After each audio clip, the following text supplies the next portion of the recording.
Okay, guys, hello. So we meet again.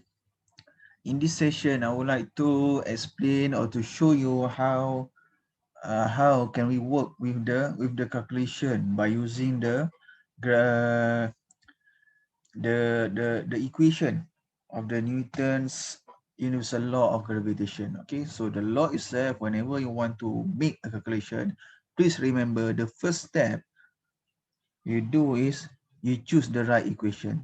So after you choose your equation, write your equation. Okay, write your equation.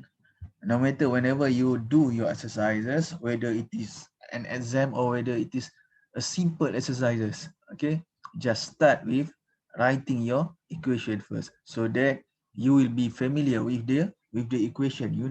Okay, you don't have to struggle to memorize the equation. Okay, always write the equation. No matter what law, okay, what equation, physics or mathematics, always write first the equation. So for the Newton's universal law of gravitation, okay, the equation involved is this one, is F equals to G m1. Okay, G is the gravitational constant again, which has the fixed number. Okay, m1 mass of the first object, m2 mass of the second object, and R2 and R is the distance between two objects, and don't forget the square. Okay, this is the equation that we'll use in solving the problems in gravitational forces. Okay, so force, if you have your textbook here, so for F is the gravitational force between the two bodies. Let's say we have two bodies. Okay, so body object 1, object 2. So the force between them that we want to find, F. Okay, and then mass of the first body, so mass m1, mass of the second body, m2, and the distance between center to center, always measure center to center. So it is R, and G is the gravitational constant, which has always the fixed value, which is equals to 6.67 times 10 to power negative 11 Newton meter square kilogram minus 2. Okay, this is the value for the gravitational constant. Okay, let's look one example that you can get from your textbook, if you have your textbook with you. Okay, if you don't have your textbook, you may download it from any website that provide the soft copy of the textbook. So example 1, okay, calculate the gravitational force between the durian and the earth. So yes, just to make it easier when you want to solve any physics problem, okay, always draw, always sketch. Let's say we have earth, okay, just draw the surface, okay, part of the surface of earth, and then durian. Okay, just a simple durian, you don't need to draw the thorn around the durian. Okay, just free body diagram. Okay, so this is durian, and this is earth. Okay, this is earth. Since we have two objects, remember, universe, in our universe, if we have two objects with masses, and then there will be forces between them. Okay, there will be forces between them. And the question asks for these forces. Okay, calculate the gravitational force. Given that mass durian, okay, let's say our durian is object 1 and Earth is object 2. So mass of the durian, so M1 is given, M1 is equals to 2 kilogram. Okay, 2 kilogram. M2, mass of Earth, okay, M2 is equals to 5.97 times 10 to power of 24 kilogram. Okay, so now we have the two masses. We have the masses for the two objects, okay, M1 and M2. And what are the things that we need? Okay, of course, if you want to use this one, okay, G will, okay, G already given, mass 1, mass of the durian given, M2, mass of the earth given, and now we need the distance between center to center. Okay, now it's already given here. It's already given. Okay, so distance between center of the durian and center of the earth. So you just write it here. Since it is measured from center and center, So you can just copy the number r equals to 6.37 times 10 to the power of 6 meter. Okay, now we have M1, M2, R, and G. So complete data. So we can use this formula, we can use the equation to find the value of F. So F, what will it be? Now let's substitute the value. So F equals to G. So what is the value of G?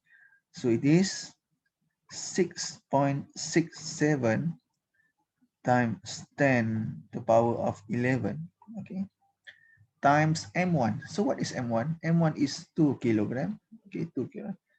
Times M2. What is M2? M2 is 5.97 times 10 to the power of 24 kilogram. Okay. Divide by the radius, the square of the radius. Don't forget the square. Okay, so the radius is 6.37 times 10 to the power of 6 square.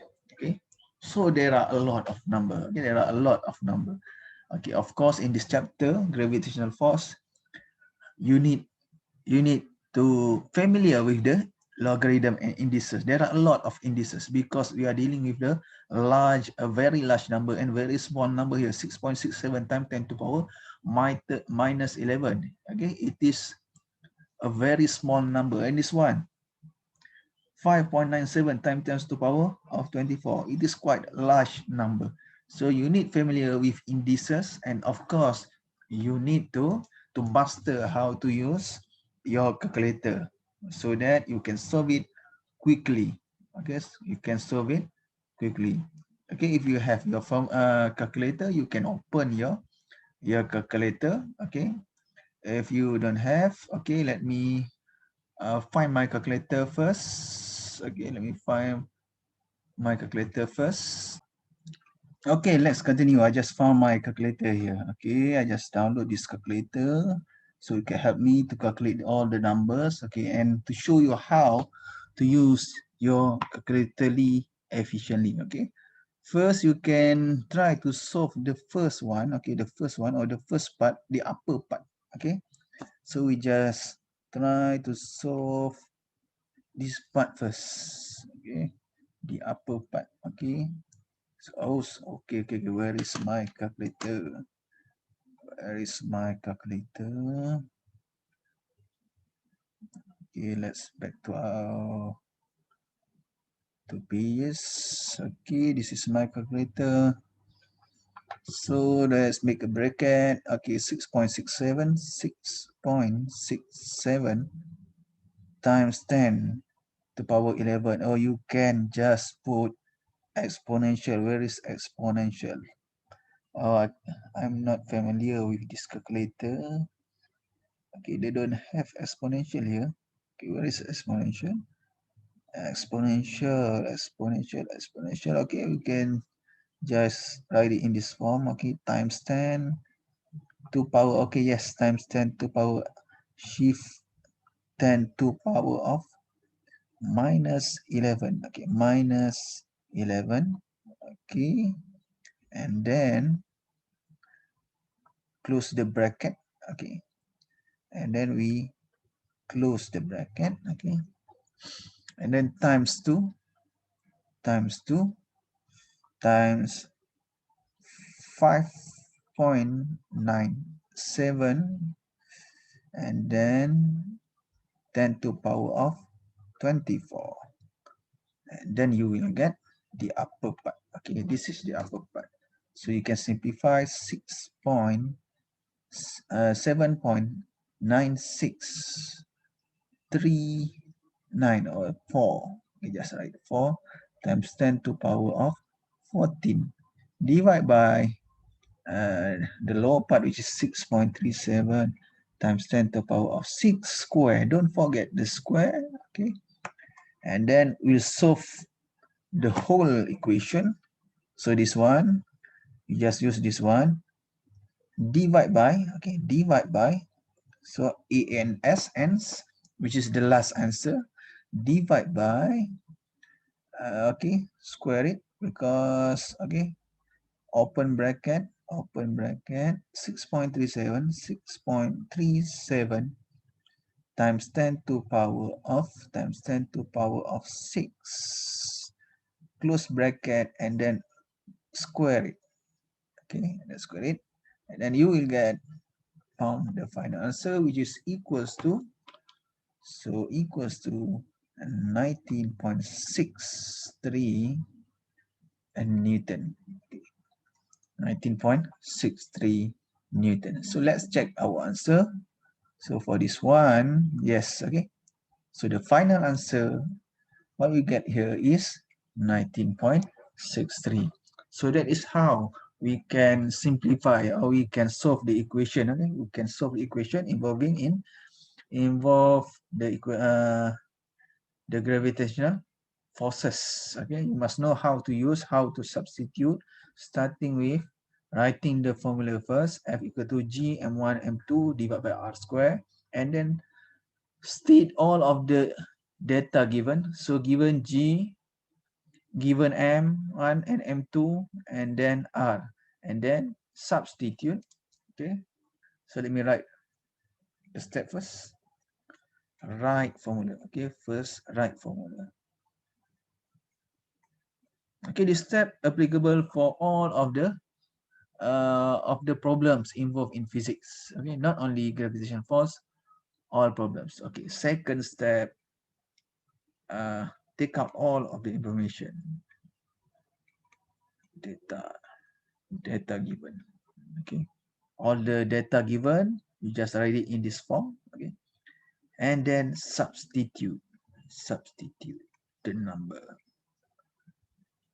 And lastly, okay, lastly, final answer. And always don't forget the units. Okay, this is what students tend to do. They always forget to write the unit. Okay, unit. Okay, then you will get full mark for this for these problems. Okay, let's look at example number 2, or maybe we just make another videos for example number 2. I think that's all for this question. Okay, see you next.